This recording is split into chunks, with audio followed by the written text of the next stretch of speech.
Level 1. The Spectator. You're 9 years old, standing on a folding chair because you're too small to see over the adults in front of you, when two grown men step into a ring for the first time in your life and turn every idea you had about fighting into something completely different from what you expected. It isn't the punches that get you. It's the silence right before one lands, a whole room holding its breath at the exact same half second, then exhaling together when the shot connects. Your uncle, who dragged you here more to get you out of the house than anything else, is saying something beside you. You don't hear a word of it. You throw punches at the air the whole walk home, badly, with no idea what you're actually doing, just trying to recreate a feeling you don't have words for yet. You ask your uncle when the next card is. He says probably next month. You spend that month watching old fights on a cracked tablet screen, studying footwork you can't name, certain of exactly one thing with no evidence to support it, that this is what your life is going to be about. You start doing this every night before bed without telling anyone, throwing the same handful of punches you half remember from the fight, checking your form in a dresser mirror that doesn't give you much to work with. Your mother catches you once through a cracked door and doesn't say anything, just watches for a second longer than she probably means to before continuing down the hallway. You don't have a bag, a coach, or a single person telling you you're any good at this. You just have the memory of that corner and the specific, stubborn certainty that you'll find your way toward it eventually, however long the actual road turns out to be.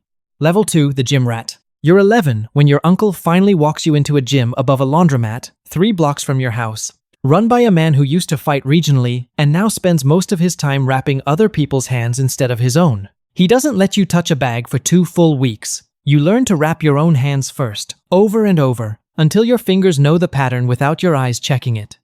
You learn to stand before you learn to punch, weight balanced, chin tucked, the specific stillness that has to exist before anything fast can happen on top of it. You're clumsy on the bags for months, embarrassed by your own rhythm next to boys who've been coming here since before you arrived. Nobody tells you what you're actually building during all that repetition, the timing, the relationship between what your eyes see and how fast your hands answer it. You just keep showing up after school, and slowly, without noticing the exact day it happens, your hands stop feeling like they belong to someone else. The old trainer barely speaks to you directly for the first several months, just watches, occasionally repositioning your elbow or your stance without a word of explanation attached to the correction. You start to understand slowly that his silence isn't disinterest.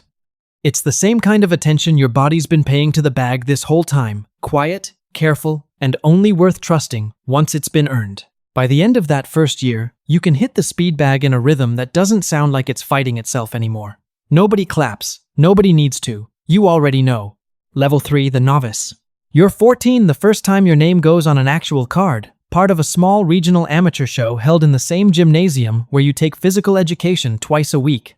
The opponent is a stranger from 2 towns over, similar weight, similar record, which is to say, no record at all. Your legs shake walking to the ring in a way nothing in the gym ever prepared you to expect. The first exchange happens faster than you processed it happening, both of you a little wild, neither of you landing anything clean.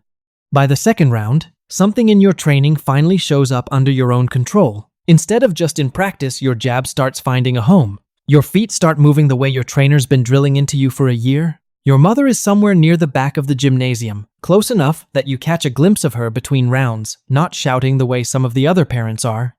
Just standing perfectly still, with both hands pressed together in front of her mouth, watching every second like she's afraid to blink through any of it. You don't look for her again after that. You can't afford to split your attention, but knowing she's there does something to your chest you don't have time to examine properly until much later. A clean shot catches you high on the cheekbone in the 3rd round. Hard enough that the room goes quiet for half a second, the way a struck bell goes quiet right before the ringing starts. You don't go down. You just blink twice, reset your feet, and answer with a jab that buys you the half second you need to clear your head completely. You win a decision that isn't dominant, isn't dramatic, and matters more than either of those things would have. Your trainer doesn't say much afterward, just checks your hands for swelling, and tells you to be back Monday. You fight 11 more times that year. You lose 3. Each loss teaches you something. The wins never could. How to absorb a bad round without losing the whole fight. How to walk back to your corner and hear instructions instead of just noise. Level 4. The Contender. You're 17 at your first real regional tournament. A bracket with fighters who've all been doing exactly what you've been doing for years, in gyms exactly like yours, in towns you've never visited. The level jumps hard here. Everyone can actually fight. The gaps that used to separate you from mediocre opponents disappear, and what's left is smaller, more specific footwork under fatigue, the ability to adjust a game plan mid-fight when the first one stops working. You lose your semi-final to a boy with a longer reach and a smarter jab, and it's the first loss that actually teaches you something about a version of yourself you hadn't met yet, how you behave when you're already tired and still need 3 more good rounds. Your trainer doesn't console you about the loss. He breaks down exactly where the fight actually turned, 2 rounds before you noticed it turning yourself. You go home and watch the tape more times than you'd admit to anyone, and by the next tournament, the same mistake doesn't happen twice.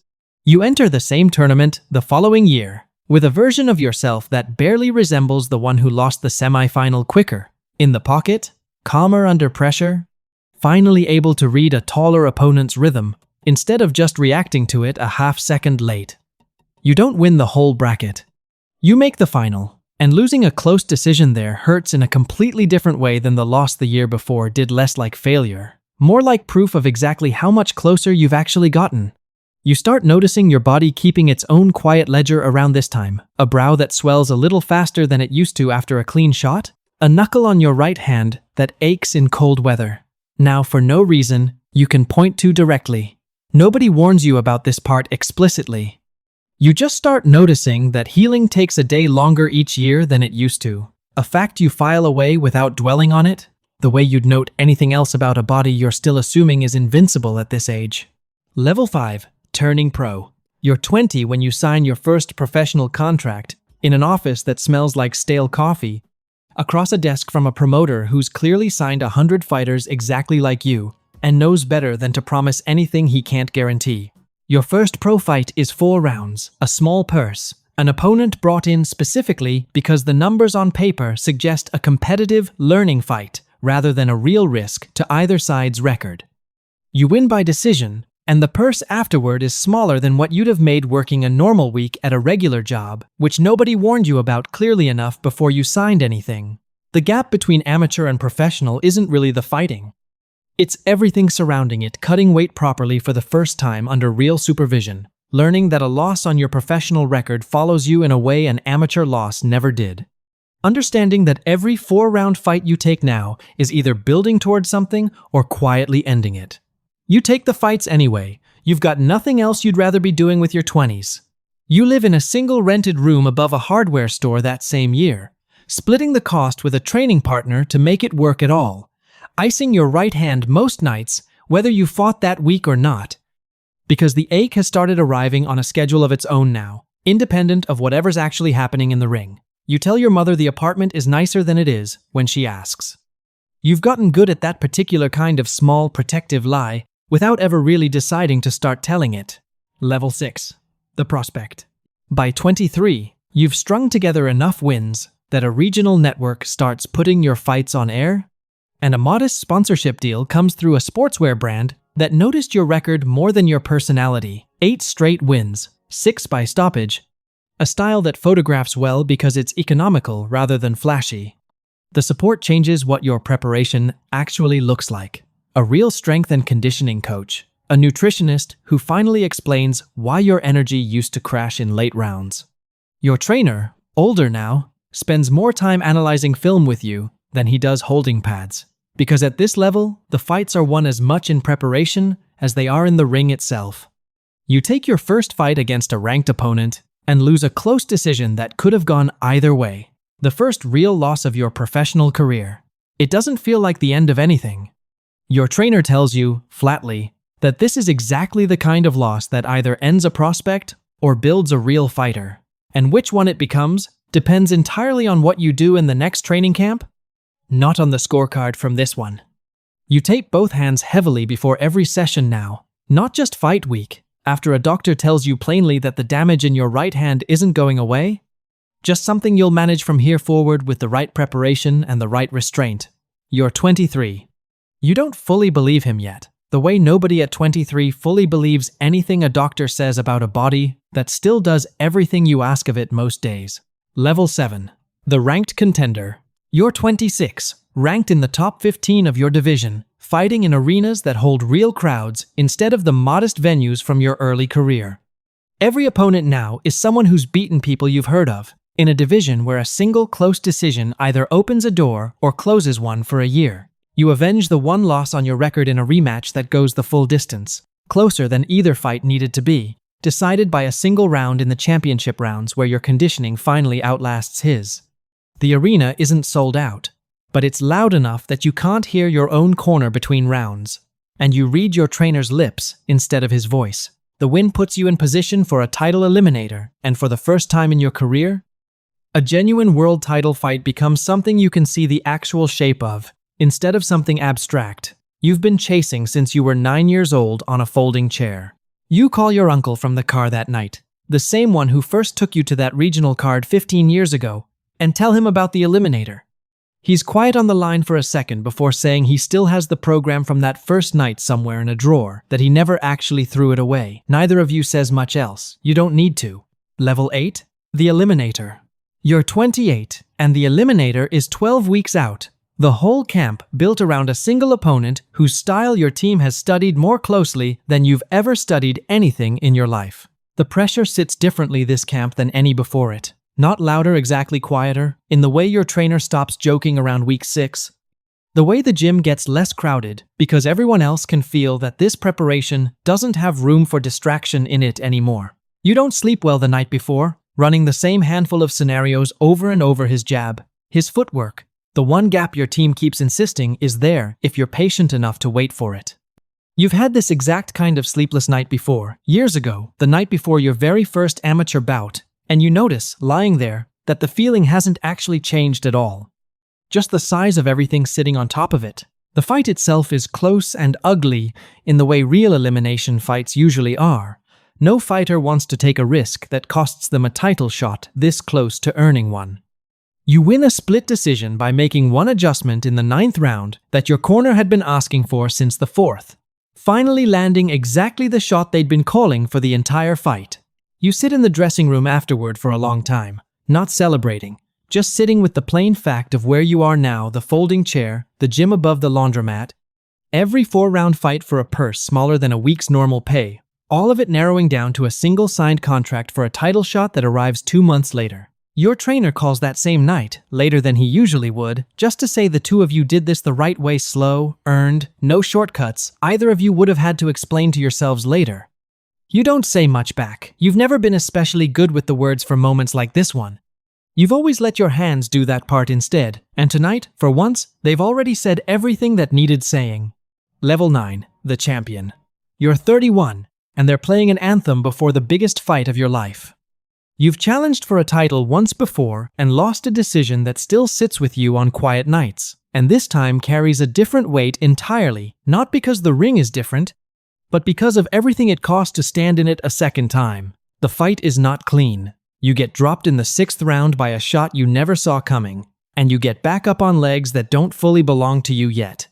Finishing the round on pure will and muscle memory built over 20 years of gyms exactly like the one above the laundromat. You take the middle rounds back, he takes 2 more. Heading into the 12th, the fight is close enough that either scorecard could go either way. You throw everything you have left in the final round. Not recklessly, but with the specific economical style that got you here in the first place.